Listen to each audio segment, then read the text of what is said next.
Hello বন্ধুরা, আজকে আবারও চলে এলাম নতুন একটা ভিডিও নিয়ে। বেশ কিছুদিন আগে ইউটিউবে ডিমের এই নতুন রেসিপিটা দেখলাম, দেখে ভীষণ ভালো লাগলো। তাই ভাবলাম চলো দেরি না করে বাড়িতে ট্রাই করি।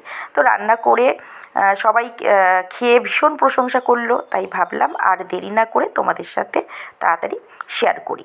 আর তোমরা অবশ্যই এই রেসিপিটা বাড়িতে একবার হলেও রান্না করবে, কারণ খেতে সত্যি বলছি খুব সুস্বাদু।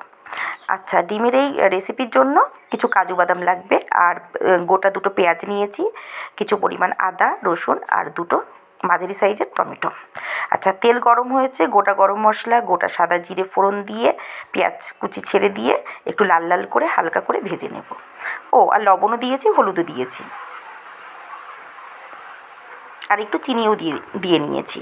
এইবার হচ্ছে দেখো, একটু জিরে ধনের গুঁড়ো আর লঙ্কার গুঁড়ো দিয়ে একটু কষিয়ে নেব, আর একটু জলও দিয়ে দিলাম। আর হচ্ছে ওই কাজু বাদাম, দুটো টমেটো আর রসুন আদার একটা পেস্ট তৈরি করে নিয়েছি।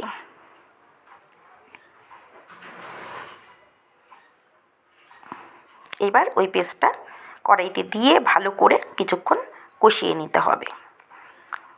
এর মধ্যে একটু জলও দিয়ে নিয়েছি, তো যতক্ষণ তেল না ছাড়বে ততক্ষণ কষিয়ে যাব।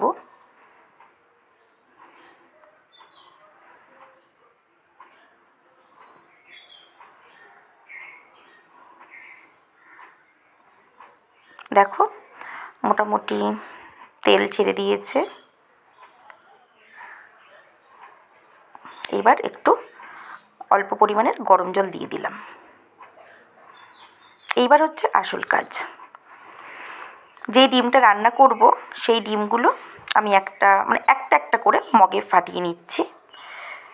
সেই ডিমগুলো গোটা, আমি কিন্তু অবশ্যই এটা ফেটানো যাবে না। গোটা ডিমটা, শুধু ডিমটা ফাটিয়ে মগে দিয়েছি। মগের থেকে ডিমগুলো দেবো এক একটা করে। আবারও বলছি, একসাথে না, একটা ডিম ফাটিয়ে মগে নিয়েছি, ওই ডিমটা ঝোলের মধ্যে আমি ছেড়ে দেব। এই দেখো, এখানে একটাই ডিম আছে। এরকম যেই কটা ডিম তোমরা রান্না করবে প্রতিটা ডিম এইভাবে পরপর ছেড়ে দেবে। আমি এখানে 4টে ডিম নিয়েছি। এইবার আমি আঁচ কমিয়ে ঢেকে দেবো 10 মিনিটের জন্য। তো 10 মিনিট হয়ে গেছে।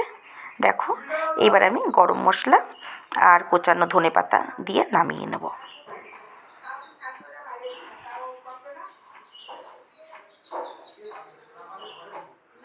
আবারও বলছি, অবশ্যই তোমরা বাড়িতে একবার হলেও ট্রাই করবে, এটা খেতে ভীষণ ভালো লাগে।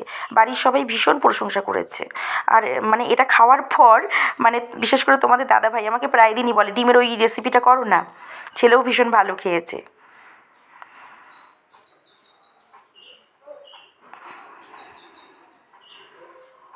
আর কালারটাও ভীষণ ভালো হয়েছে, যদিও ফোনের ক্যামেরা বোঝা যাচ্ছে না, কিন্তু অরিজিনাল এটা খুব সুন্দর কালার এসেছে।